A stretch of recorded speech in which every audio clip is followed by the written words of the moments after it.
You were a star child, let your light shine for all the world. When you open your mouth to reveal a pearl, let it shine more, just to light the path. If it don't add up, man, just do the math. If it ain't for you, let it pass on through.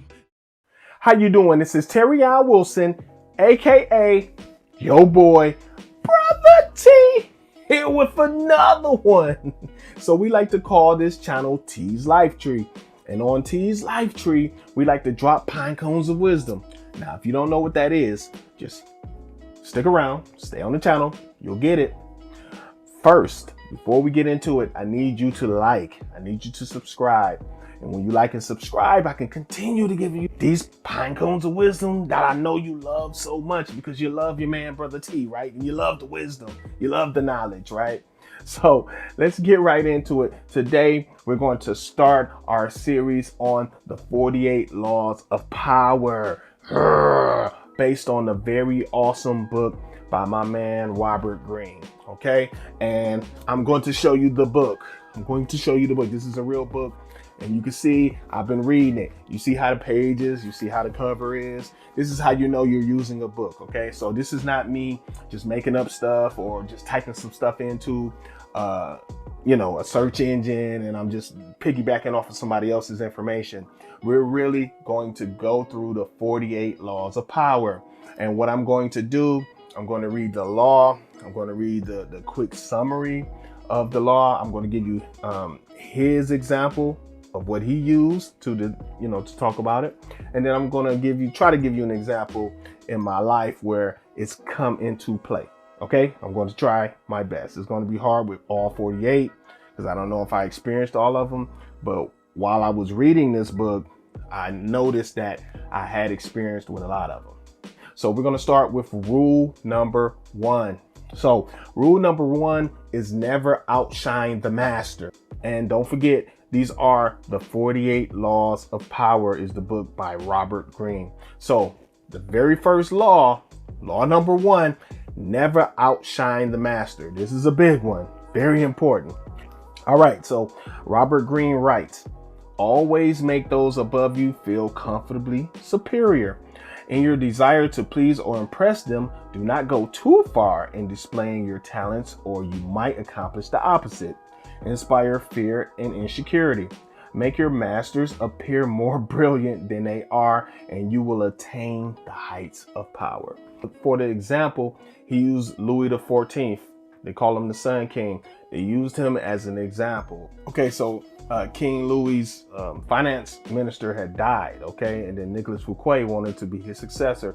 So to ingratiate himself to the king, he planned to give an extravagant party with all these bells and whistles, and just too extravagant. And he wanted to impress the king.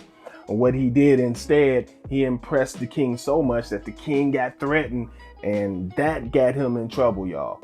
So the very next day after the party, the king had Fouquet arrested for stealing from the treasury. Actually, the king actually gave permission for him to do that so he can get that party. But you can't outshine the master. So what did the master do? I got to get this dude out the way. Now he's threatening me. Nobody can outshine me. So he got Fouquet arrested. And I think I failed to mention that Fouquet built a big palace as well. So Louis, after he got him arrested, hey, look, you're not finna outshine me. That's when King Louis built the Palace of Versailles. Still standing today. You can go visit it. He made it more grand than Fouquet's, because you can't outshine the master. Fouquet messed up. Okay, so there's gonna come times in your life where you have to go with the flow of a situation. You're not always going to be top of the heap every single time. Okay, so if you join a group, it could be anything. It could be a basketball team. It could be a law firm. It could be anything that you do in life. If there's somebody above you and they're at the tip top, you're gonna have to let that person shine. If you steal their shine, now you become a threat to this person. Now, I have plenty of situations where I have crossed this law, and I have plenty of situations where I adhere to this law. So let me give you one example. All right, as many of you know, especially the ones that subscribe to my other channel, T's Money Tree, I already divulged the fact that I used to be a telecommunications expert, installer, right?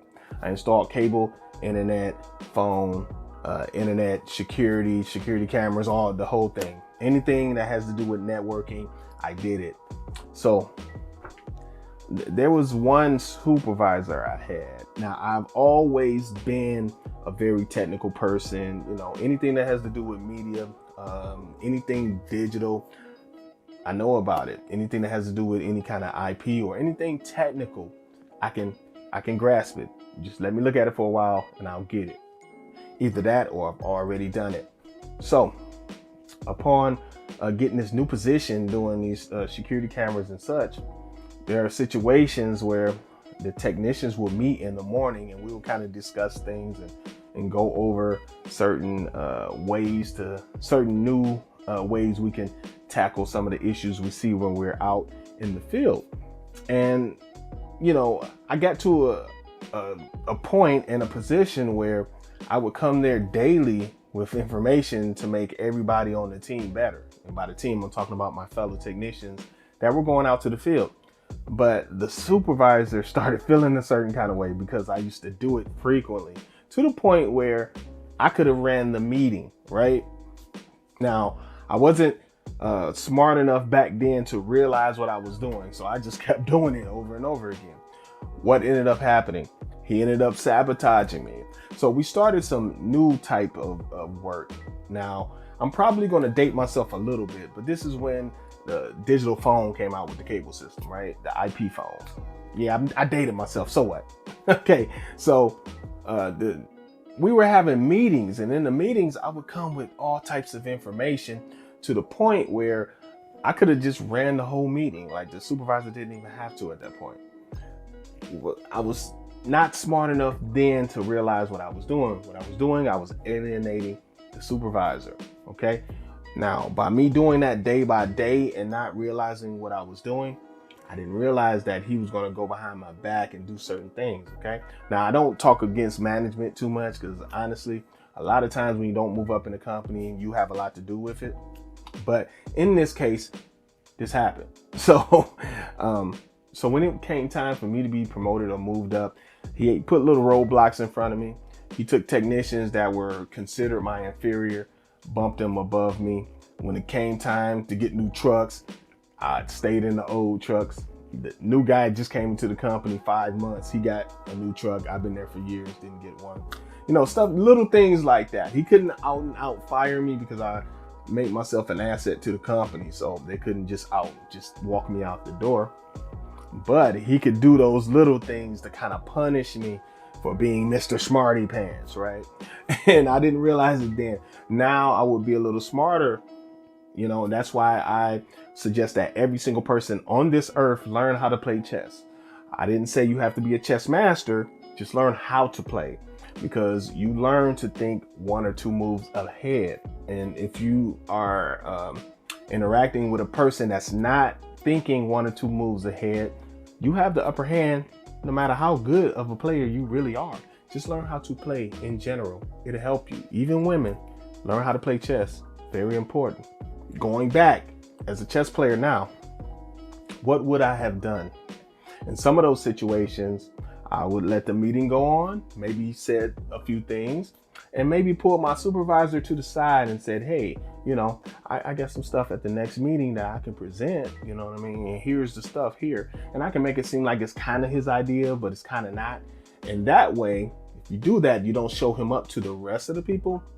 Now, next time we come into the meeting, he might even give me credit. Like, hey, Terrion gave me this great idea, and let's boom, boom. And now he's presenting it. He stays in a position of power, and I can still possibly get the credit. And later on down the line, when it's time for a supervisor or somebody to work under him, or it's time for somebody to get a promotion, guess who's first up? I'm going to go with that guy that helped me run that meeting, not the guy that tried to take over the meeting. That was law number 1 from the book, The 48 Laws of Power by Robert Greene. I suggest you go out and get it. The book changed my life. I'll see you on the second episode when we go to law number 2. As always, I really love talking to you, family, and I will check you on the next video. I'm out of here. Peace.